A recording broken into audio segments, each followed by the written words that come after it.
नमस्कार। तपसराई दोपहर तक में एक बार फिर आपका स्वागत है और मैं हूं दर्शपाल गुप्ता और मेरे साथ हैं वरिष्ठ पत्रकार सतीश वर्मा जी। सतीश जी, आज कुछ खबरें हैं जिन पर हम चर्चा करेंगे। सबसे पहले गृह मंत्री के दौरे की बात करते हैं। गृह मंत्री का दौरा जो 1 और 2 अक्टूबर को था वो अब आगे बढ़ गया है और साथ में संघ के महासचिव भी आ रहे हैं। और दूसरा नवरात्र है। दूसरे नवरात्रों में मंदिरों में उसी तरह श्रद्धालुओं की भीड़ लगी हुई है। श्रद्धा के साथ माता वैष्णो देवी, बहू फोर्ट, सभी जगह भक्त जा रहे हैं दर्शनों के लिए। और उससे भी बड़ी बात यह है कि बजरंग दल ने दिल्ली वेजर्स के साथ उनके पक्ष में आज उनका साथ दिया। उन्होंने दशहरा आ रहा है, दशहरे को, और यहाँ पे एक बहुत बड़ी मिसाल है कि दशहरा के अंदर जो रावण के जो दहन किया जाता है, बुद्ध को दहन किया जाता है, हिंदू धर्म की परंपरा के अनुसार दशहरा मनाया जाता है, लेकिन ये बुद्ध इस वक्त जम्मू के अंदर मुसलमान बना रहे हैं। राजस्थान में कांग्रेस संशय में है, कोई फैसला नहीं कर पा रही। तो सबसे पहले बात करते हैं गृह मंत्री की। गृह मंत्री का दौरा था जम्मू कश्मीर को लेकर। जम्मू में, रजौरी में और श्रीनगर में, कश्मीर में भी उनका एक बहुत बड़ी मीटिंग होनी थी, तो उसको लेके सभी तैयारियां शुरू हो गई थी। यहाँ तक कि जम्मू म्यूनसिपल कॉरपोरेशन के मेयर और डिप्टी मेयर के जो चुनाव थे, वो उनकी अपॉइंटमेंट थी, वो भी उन्होंने टाल दी थी जब तक ये दौरा खत्म नहीं होता, क्योंकि काफ़ी काम जो था वो म्यूनसिपल के हवाले था, कॉरपोरेशन के हवाले था। और उन्होंने शायद ये बात उन्होंने कही होगी कि इस वक्त हम दौरे को बीच में से नया कोई मेयर या डिप्टी मेयर लाएंगे तो हो सकता है वो सब काम पूरे ना हो। लेकिन इसके साथ साथ दौरा जो है वो और आगे बढ़ गया है। अब 4 और 5 तारीख को जम्मू कश्मीर का दौरा करेंगे। जम्मू में आएंगे 4 तारीख को, और बाकी का प्रोग्राम वैसा ही है जैसे रजौरी, और वहाँ उन्होंने रैली को संबोधन करना वो है। लेकिन इससे साथ ही एक और बात जुड़ रही है कि संघ के जो महासचिव है दत्ता के हाउस बोल गए, वो भी आ रहे हैं। आप हम सहयोग कह सकते हैं या क्या है, वो भी 4 और 5 को जम्मू में आ रहे हैं। ये आप ठीक कह रहे हैं, ये कोइंसिडेंस कह सकते हैं। हालांकि पहले जो कार्यक्रम था अमित शाह का, गृह मंत्री का, वो कहा ये जा रहे थे 31 की शाम को पहुंचेंगे। मूल कार्यक्रम था उनका 1 और 2 का, गिनती में भले 3 दिन लगे, लेकिन दौरा जिसे माना जाए वो 2 दिन का था, जिसमें रजौरी में लाइन ऑफ कंट्रोल, और जो पीर पंजाल, पुंछ और रजौरी, उधर नॉर्थ कश्मीर में बारामूला में सुनने में आया था। मकसद ये था कि जो सूत्र बता रहे हैं कि गुजरों को तो इन्होंने शेड्यूल ट्राइब और उनके लिए बहुत कुछ किया है। गुजर एक MP भी राज्यसभा में नामित किया है, लेकिन लंबे अरसे से जो पहाड़ी समुदाय के लोग हैं, गुजर तो यहाँ लगता है कि 100% शायद मुस्लिम गुजर हैं। हालांकि यूपी में हिंदू गुजर भी हैं, बिल्कुल, लेकिन यूपी में, राजस्थान, मध्य प्रदेश और देश के दिल्ली में, सब राज्यों में। लेकिन सबसे बड़ी बात है कि गुजरों को तो सरकार ने साध लिया, दिल्ली की सरकार ने, मोदी सरकार ने। अब बारी थी पहाड़ियों में मुस्लिम भी है और हिंदू भी है। पिछले दिनों गए थे अमित शाह से मिलने, जिसमें NC छोड़कर वो मिस्टर बुखारी और बड़े लोग, बड़ा डेलीगेशन मिलने गया था। बिल्कुल। तो उनसे कहा था कि आप हमारे पहाड़ी को शेड्यूल ट्राइब का, अनुसूचित जनजाति का दर्जा दीजिए, हमारे हक छीने जा रहे हैं। लेकिन अदर जी, इसमें दिलचस्प पेच ये है कि पहाड़ी और गुज्जर बकरवाल, ये 2 समुदाय ऐसे हैं जो रहते करीब करीब हैं, लेकिन सियासी तौर पर इनमें 36 का आंकड़ा हमेशा से बनता आया है, हमेशा से। और अमित शाह और बीजेपी के लिए खासतौर ये बड़ी एक अग्नि परीक्षा होगी। आज मेरी चर्चा किसी संघ के या बीजेपी का किसी अधिकारी से बात हो रही थी, जो बातचीत कर रहे थे हम, तो कहा ही जा रहा था कि अगर ये घोषित करते हैं, और जो आपने पिछले दिनों एक ऐसे व्यक्ति को सांसद बनाया, नामित किया, जो कहा जाए बिल्कुल गांधी कहते थे, बिल्कुल नीचे पायदान पे खड़ा आदमी, जिस दिन ठीक होगा उस दिन भारत संपन्न माना जाएगा। तो भाजपा ने लगता है वही है कि बिल्कुल अंतिम पैड़ी पे जो खड़ा आदमी था, गुलाम अली खटाना, उसको सांसद बनाया। और हालांकि उनके सांसद बनाए जाने, नाम घोषित होने पर उनके समुदाय के लोगों में बड़ी हैरानगी जताई गई थी। लेकिन हम अगर उसका पॉजिटिव, सकारात्मक रुख देखें तो बीजेपी ने एक ऐसे आदमी को बनाने की कोशिश करी, कहते हैं जिसका कोई कोट एंड कोट माई बाप नहीं है। तो ये अच्छा प्रयास हम समझते हैं भाजपा आला कमान की ओर से। लेकिन परीक्षा आएगी, फंसेगी, अगर वो पहाड़ी समुदाय को दर्जा देते हैं शेड्यूल ट्राइब का, तो चुनाव में जो कोशिश की जा रही है कि गुजरों को साध लिया, बकरवालों को, अब पहाड़ियों को साध लो। चूंकि बड़ी कॉन्स्टिट्यूंसी ऐसी हैं जिसमें इनका डोमिनेशन, नॉर्थ कश्मीर और खासतौर पीर पंजाब। तो हम समझते हैं ये जो रविंदर रैना प्रदेश बीजेपी अध्यक्ष वो इशारा तो कर रहे हैं, एक खुल के नहीं बोलते। वो कहते हैं कि बड़ा ऐलान कर सकते हैं। बड़ा ऐलान क्या होगा? बड़ा ऐलान यही होगा कि जो शेड्यूल्ड ट्राइब का दर्जा मांग रहे हैं ये पहाड़ी समुदाय के लोग, अगर उनको मिलता है उनमें तो अपार खुशी होगी। चूंकि अब तक जितनी सरकार रही, चाहे प्रदेश में रही हो, सूबे में रही हो, सेंटर में रही हो, सेंटर में कांग्रेस की भी रही, वाजपेयी साहब की भी रही, तमाम रही, यहाँ पर एनसी, पीडीपी, बीजेपी की भी रही है, कांग्रेस की भी रही है, किसी ने उनकी मुराद पूरी नहीं करी। अगर ये उनकी मुराद पूरी होती है तो एक नई चुनौती बीजेपी के सामने पहाड़ी समुदाय वर्सेस गुज्जर बकरवाल हो सकती है, ये जानकार कह रहे हैं। और दूसरी बात है, जिनका जिक्र किया, ये 4 और 5 को आ रहे हैं, राजौरी में करेंगे, वहाँ करेंगे। बिल्कुल, बिल्कुल, और एक संजीव बरगाल की भी खबर है आज। हम पहले अक्सर जिक्र करते हैं, उनकी कई खबरें विशेष होती हैं। उन्होंने कहा कि केवल रैली को ही नहीं बल्कि जो सिनेरियो सिक्योरिटी का LOC से लेकर ग्राउंड जीरो तक वैली के अंदर खासतौर उस पर वो जो टॉप कमांडर्स हैं सिक्योरिटी एजेंसीज के, खुफिया एजेंसीज के, और जो LG मनोज सिन्हा के नेतृत्व वाला प्रशासन है, शासन है, उन लोगों से बात करेंगे कि भाई इसमें और बेहतर कैसे हो सकता है, आतंकवाद को कैसे नेस्तनाबूद किया जा सकता है, उस विषय भी चर्चा हो सकती है। तो चुनाव से पहले ये एक बड़ा अहम इसको माना जा रहा है गृह मंत्री के दौरे को।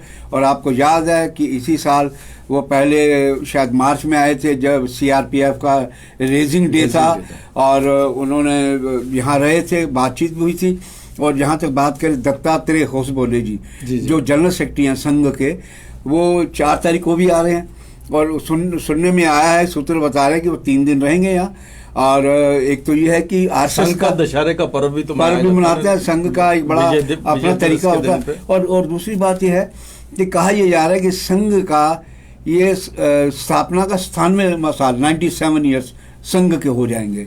तो हो सकता है कि उस विषय पे भी, लेकिन इनको जो कहा जा रहा है अंदर, तो उनकी संघ कभी की तरफ से पूरा खुलासा नहीं होता।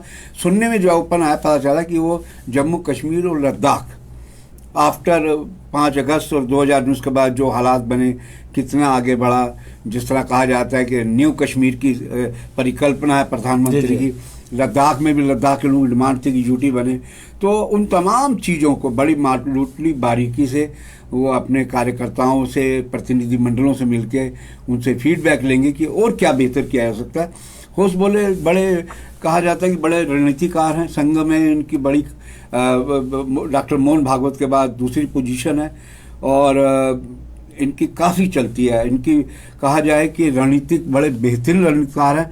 और इनका अभी आना यहाँ पर, और आपको याद होगा जब पिछले दिनों POJK की रैली हुई थी पुलिस लाइन में, तो उसमें होसबोले जी मौजूद थे और राजनाथ सिंह भी मौजूद थे, जब राजनाथ सिंह ने इनके सामने नेहरू जी के कसीदे गढ़े थे। तो मैं समझता हूँ कि ये बेहद ही अहम ये महीना है हमारा, अगला जो महीना है। और हो सकता है कि जानकार तो ये भी कहते हैं, कुछ लोग ये भी कहते हैं, वो अपने सियासी चश्मे से देखते हैं, उनका कहना हो सकता है कि चुनाव से पहले की ये कुछ आगाज़ होने जा रहा है कि शायद चुनाव का ऐलान कभी भी हो जाए। बिल्कुल सही कहा आपने, बड़ा तफसील से आपने बताया जी कि जहाँ तक पहाड़ियों और गुज्जरों का सवाल है जी, ये एक चीज जी, मैं हमेशा गुज्जर जो हैं वो राष्ट्रवादी रहे हैं। राष्ट्रवादी रहने के साथ साथ वो हमेशा हुकूमत के साथ चलते रहे हैं। हाँ। ज्यादातर जिसकी हुकूमत चाहे नेशनल कॉन्फ्रेंस होती है, कांग्रेस थी, उन्हीं की होती थी, वो वोट बैंक उनका होता था। लेकिन पहाड़ियों का यहाँ तक सवाल है, पहाड़ियों में हर हिंदू भी है, मुसलमान भी, इनको हमेशा ही यही भी लॉलीपॉप दिया जाता है। इस बार आपको दिया जाएगा, अगली बार दिया जाएगा, तीसरी बार दिया जाएगा, लेकिन इस बार जो है इस वक्त लग रहा है संजीदा लग रहा है, क्योंकि भारतीय जनता पार्टी को सिर्फ जम्मू का वोट नहीं चाहिए, हिंदू वोट नहीं चाहिए। अगर वो जम्मू के या हिंदू बैलेट की तरफ को देख कर ही अगर चुनाव लड़ते हैं तो यहाँ उनके वोट डिवाइड हो जाएंगे। यहाँ बहुत सी जो छोटी मोटी पार्टियां हिंदू वाले ले जाएंगे, इनका जो ध्यान पूरा है वो मुस्लिम वोटों पे और मुख्यमंत्री की कुर्सी की तरफ। बिल्कुल, आपने 100% बात कही। चूंकि रविंदर रैना हो या भाजपा का कोई नेता हो, वो बड़े आत्मविश्वास का ये कहते हैं कि अगली सरकार भाजपा के नेतृत्व की होगी। यानी कि ये जो आजाद गुट की ओर से या दूसरे लोगों से ये एक अफवाहें फैलाने की कोशिश की जाती है ना कि शायद बीजेपी के साथ मिलकर आजाद चीफ मिनिस्टर बन जाए, वो कतई नहीं लगता हमें फिलहाल।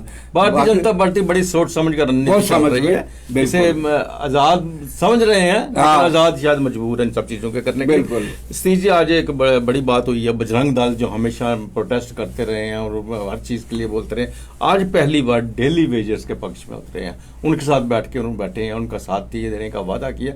और ये बहुत ही अच्छी बात है कि डेली वेजर्स जो है कई महीनों से, वैसे तो कई सालों से कह रहे हैं कि प्रोटेस्ट कई महीनों से उनका चल रहा है, सड़कों पे धूप में, बारिश में, सर्दी में, गर्मी में, और उनकी निजायज है, जायज उनकी मांग है, कोई निजायज भी नहीं है, और आज ये उनके साथ उतरे हैं, ये एक अच्छी बात है। नहीं, ये बड़ा सुखद बात हम समझते हैं। हालांकि बजरंग दल को बहुत से लोग जिस प्रकार का ये भाषा शैली इस्तेमाल करते हैं, बहुत से लोग बहुत ज़्यादा गंभीरता नहीं लेते, लेकिन ये जो पहलू उन्होंने टच किया एक मानवीय पहलू है, तो हम समझते हैं कि बजरंग दल और राकेश बजरंग की खासतौर से जो उसके आज हम उनका नाम ले रहे हैं, आमतौर पर हम नाम नहीं लेते, उन्होंने एक अच्छी पहल की है।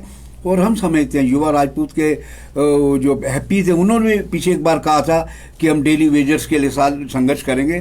तो हम समझते हैं कि जितने ये संगठन हैं, ये सामाजिक हो, धार्मिक हो, इन सब को ये जो लोग 3 महीने से अलग समय हो गया सड़कों पे उतरे हुए हैं, इनके बीवी हैं, बच्चे हैं, और कई तो रिटायरमेंट की उम्र तक पहुंच गए, तो मैं समझता हूँ इनके प्रति सबको एक सद्भाव और एक मदद का हाथ बढ़ाना चाहिए, ताकि सरकार जो नींद सोई हुई है ब्यूरोक्रेसी खासतौर से, क्योंकि एग्जीक्यूशन पावर तो सब कुछ निर्णय तो ब्यूरोक्रेसी को लेना, पॉलिटिकल तो है ही नहीं। तो मैं समझता हूँ इस पर शायद ये अगर सब संस्थाएं इनके साथ खड़ी हो जाएं, तो सरकार जिस तरह महाराजा की छुट्टी का इनको फैसला लेना पड़ा, मजबूर होना पड़ा, इसका भी लिए इनको कुछ ना कुछ फिर करना पड़ेगा। सेज दूसरा नवरात्र है जी, आज भी माता के भवन में उसी तरह से दर्शन करने के लिए श्रद्धालु बाहर से भी आ रहे हैं। बहुत भीड़ है, खूबसूरती से सजाया हुआ है, बड़े अच्छे इंतजाम किए हुए हैं। और जम्मू में माँ बावे वाली का भी बहुत ही अच्छे तरह से सजावट हुई है, और आज भी वहाँ भी उसी तरह से शाम का नज़ारा कुछ अजीब सा होता है, आरती के वक्त का नज़ारा बहुत ही एक सुखद जो अनुभव होता है। बिल्कुल, देखिए ना, बाबे वाली माता की बात करें हम, चूँकि कहा ही जाता है जब 71 की जंग हुई थी, माँ बाबे वाली की वजह से पाकिस्तान जो हवाई हमला करने आया था उनको कुछ दिखाई नहीं दिया था, वो जो लड़ाकू विमान जो आए थे, ये कहा जाता है। तो ये हम ये मानते हैं कि माँ बाबे वाली हम जम्मू के लोगों के लिए है, सब सारी दुनिया के लिए पीठ है काली माँ की, ये सब के लिए कवच है, रक्षा करती है। तो मंगलवार का दिन आज वैसे ही है, वैसे भी अगर नवरात्र ना तो मंगलवार को वैसे ही बाबे वाली माता की भीड़ लगती है। तो बाबे वाली माता का मंदिर हो, कोल कंडोली हो, कहते हैं पहला दर्शन कोल कंडोली, लेकिन उसमें दिक्कत यह है कि कोल कंडोली जिस तरह हजारों साल पुराना कहा जाता है, मान्यता है, उसको उस तरह से उसका रख रखाव नहीं है, मेंटेनेंस होनी चाहिए, क्योंकि पहला मूल रास्ता उधर से था। अब जो बाईपास बन गया उसकी वजह से लोग बाहर से कट जाते हैं। तो कहा यह भी गया था, श्राइन बोर्ड में एक बार मसला उठा था कि भाई इसको इस तरह से जोड़िए ताकि लोग दर्शन करके फिर आगे बढ़े। तो अभी तक वो हो नहीं पाया, लेकिन यह है कि ये आजकल के दिन जो नवरात्र के होते हैं, ये हम हर हिंदू धर्मावलंबी के लिए ये एक बेहद अहम अहमियत रखते हैं। और अगर कटरा की बात करें, हम देख रहे हैं लगातार कटरा के विजुअल जो जानकारियाँ लगातार वहाँ से पीपी न्यूज़ लाइन को मिल रही हैं, वो दिख रहा है कि हज़ारों की तादाद में श्रद्धालु की आमद हो रही है, देश के कोने कोने से आ रहे हैं, और हर श्रद्धालु इस शारदीय नवरात्र में अपनी मुराद लेके आते हैं। और ये कहा भी जाता है जो मुराद लेकर आता है वो पाता भी है। श्री जी, नवरात्रों के बाद दशहरा हो रहा है, जिस तरह से हम बात करते हैं हिंदू धर्म की और सब चीज़ों की बात करते हैं, और धर्म के नाम पे तलवारें भी बाहर निकल आती हैं, बहनों से बाहर हो जाती हैं। बिल्कुल, लेकिन अजीब सा दृश्य देखने को मिलता है जम्मू के अंदर क्या पूरे देश में चलता है, जो रावण दहन करना है। रावण के जो बुत हैं, जो वो मुसलमान इस वक्त गीता भवन में बैठे हुए हैं और उनको बना रहे हैं। देखिए अदर जी, यही कहते हैं हमारी संस्कृति जो है ना, गंगा जमनी तहजीब इसलिए बोली गई। आप जरा 4-5 दशक पीछे लौटेंगे तो वो दुनिया के रखवाले, लिखने वाला भी मुसलमान था, गाने वाला भी मुसलमान था, रफ़ी साहब थे। और मैं कह रहा हूँ उस दौर में किसी के जहन में ये नहीं आता था कि ये हिंदू है या मुसलमान है। ये सियासत ने दिलों को भी बांटा और मुल्क को भी बांटा। सियासत जो पाकिस्तान सियासत के बिल्कुल मजहब के आधार पर बटी ना। बिल्कुल। तो मैं समझता हूँ कि कोई ये कहे कि मुसलमान के बिना देश चल जाएगा या हिंदू में चल जाएगा, ये दोनों एक नाखून और मांस की तरह हैं। यही हमारी संस्कृति है हिंदुस्तान की। देश के कहीं भी शहर में चलिए, दिल्ली में बड़ी बड़ी रामला मैदान में, लाल किला के सामने परेड मैदान में जो 100 साल से ज़्यादा पुराने रामला हैं, उन रामलीलाओं में भी जो पुतले बनते हैं, बिल्कुल। वो यूपी के सहारनपुर से, मुरादाबाद से, वो जो पुतले के कारीगर हैं, आल दे आर मुस्लिम्स। लेकिन उनमें देखिए श्रद्धा, देखिए कमाई तो है उनको, लेकिन उनके अंदर एक जज्बा होता है, नहीं रावण है तो रावण लगाना चाहिए, कुंभकर्ण है कुंभकर्ण लगे, मेघनाथ तो मेघनाथ लगे। तो मैं समझता हूँ कि ये बड़ी जबरदस्त बात है। और हमारा दशहरा त्यौहार जब पुतला दहन नहीं होता तो पूरा नहीं माना जाता। तो ये मान के चलना चाहिए कि मुसलमान कारीगर जो बनाते हैं पुतले, उनका भी हमारे दशहरे के त्यौहार में एक भूमिका लाजमी तौर पे बनती है। जी जी। राजस्थान में अजीब सी स्थिति बनी हुई है कांग्रेस की। एक तरफ तो अभी भी उनके जो प्रेसिडेंट का चुनाव होना है उसके ऊपर संशय बना हुआ, जिस तरह से बात चली थी कि गहलोत को शायद प्रेसिडेंट बना दिया जाएगा और चुनाव में खड़े होंगे, लेकिन वहाँ की स्थिति कुछ अजीब सी बदल गई है। अब ऐसा लग रहा है कि जो गहलोत है वो थोड़ा पीछे बैकफुट पे आ गए हैं, और वहाँ की जो जिस तरह से वो विद्रोह किया था उन्होंने कांग्रेस के विरुद्ध, आहिस्ता आहिस्ता लग रहा है वो नीचे बैठ रहे हैं और एक बार फिर ये समझ रहे हैं कि किसी एक आदमी के साथ पार्टी नहीं चल सकती। बिल्कुल। देखिए, इसमें जो ये घटनाक्रम हुआ उसमें निश्चित तौर पर कांग्रेस को कहीं ना कहीं डेंट लगा है। खास तौर से राहुल गांधी जो उन्होंने जो रैली निकाली केरला से कन्याकुमारी से, जितना अभी भी खैर उस रैली पे कोई असर नहीं है, रैली में अभी भी हजारों लोग चल रहे हैं साथ में, लेकिन उसका जो रिफ्लेक्शन था रेस्ट ऑफ इंडिया में, रेस्ट ऑफ वर्ल्ड में, उस पर कहीं ना कहीं खरोंच आई है इस एपिसोड से। लेकिन हैरानी की बात यह है कि राजस्थान के एपिसोड को लेकर हमारा भारतीय मीडिया खास दिलचस्पी ले रहा है, और एक ऐसा चैनल जो कहता है मैं गोदी मीडिया नहीं हूँ, वो सबसे ज्यादा गदर मचाए हुए है। लोग समझ जाएंगे कौन सा वो चैनल है। हम समझते हैं कि अशोक गहलोत जैसा आदमी जो परिपक्व है, और हमें याद है जब सचिन पायलट गुड़गांव के रिजॉर्ट में आकर खेल करने में लगे थे, वो क्राइसिस मैनेजमेंट भी अशोक गहलोत ने निपटाया था पार्टी आला कमान पर, सोनिया गांधी के कहने पर। ये चीज़ें अभी धुंधली नहीं है, दिमाग में भी तरोताजा है।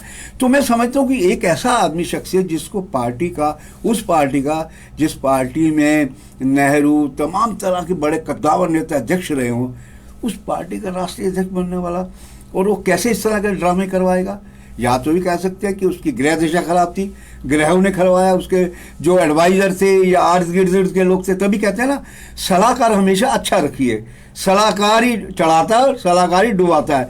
तो मैं समझता हूँ कि अशोक गहलोत के ऊपर एक कहा जाए एक बड़ा एक पहाड़ टूटा है, हम समझेंगे, क्योंकि उनके करीबी लोगों ने सब जो कुछ किया। अगर वो अध्यक्ष पद से हटाए जाते हैं रेस से, अभी तो कयास लगाया जा रहा है, अभी मीडिया खूब हवा दे रहा है कि अशोक गहलोत हटाए गए। कभी पवन बंसल वो कूद के ले आते हैं एनडीटीवी वाले, जबकि उन्होंने साहब कहा भैया मैं नहीं हूँ किसी रेस में, फिर भी उसको मुंह से करवाना चाहते हैं। तो मैं समझता हूँ कि 30 तारीख तक, या आज 27 है, 28 है। सबसे बड़ी बात है जी में अशोक गहलोत का जिस तरह से नाम चल रहा है, बिल्कुल अशोक गहलोत ने एक भी स्टेटमेंट नहीं दी, एक भी स्टेटमेंट। उन्होंने सिर्फ एक ही बात कही है कि मुझे पता ही नहीं है क्या हो रहा है, मैं तो उस जगह पे था जहाँ नेटवर्किंग भी नहीं। अच्छा, वो मंदिर ऐसा है, उस मंदिर की बड़ी मान्यता है। हाँ। वो बिल्कुल भारत पाक सीमा पर कहा जाता है मंदिर, और उस मंदिर का वही एक मान्यता है जो हमारी बाबे वाली माता की तरह है, वो रक्षा करती है बॉर्डर के लोगों की। जैसे हमारी बाबे वाली माता के तो बड़े लोग तरह तरह की मुरादें लेके जाते हैं। तो मैं समझता हूँ गहलोत के ऊपर ये तो नहीं कि बेसिर प्यार के इल्जाम आ गए, ये भी कई बार लगने लगता है, क्योंकि उस जैसे मैच्योर आदमी, और जितने कांग्रेस के चीफ मिनिस्टर रहे हैं अब तक, हम समझते हैं कि उसको ऊपर जातिगत मतलब व्यक्तिगत तौर पर हमने कोई ऐसे इल्ज़ाम नहीं देखा। जैसे आम चीफ मिनिस्टर को लगता है कि भाई भतीजावाद, करप्शन, ये वो, उस तरीका नहीं सुना। बाकी देखिए कल परसों में मुझे लगता है शाम तक शायद स्थिति क्लियर हो जाएगी, सोनिया गांधी कर देंगी, क्योंकि अब तक जो खबरें हैं ये तीनों, प्रियंका, राहुल और सोनिया गांधी, तीनों इस एपिसोड से खासे नाराज है कि सब कुछ बढ़िया चल रहा था भारत जोड़ो आंदोलन का, यात्रा का, ये बीच में खामखा ये राजस्थान में जो एपिसोड हुआ है और लगता है कि 2-4 MLA इसमें लाजमी बल्ली ली जाएगी, जो सबसे ज्यादा शोर मचाने में लगे थे। तो ये था तबसरा दोपहर तक का। बाकी खबरों के लिए आप देखते रहें PP न्यूज़ लाइन। नमस्कार।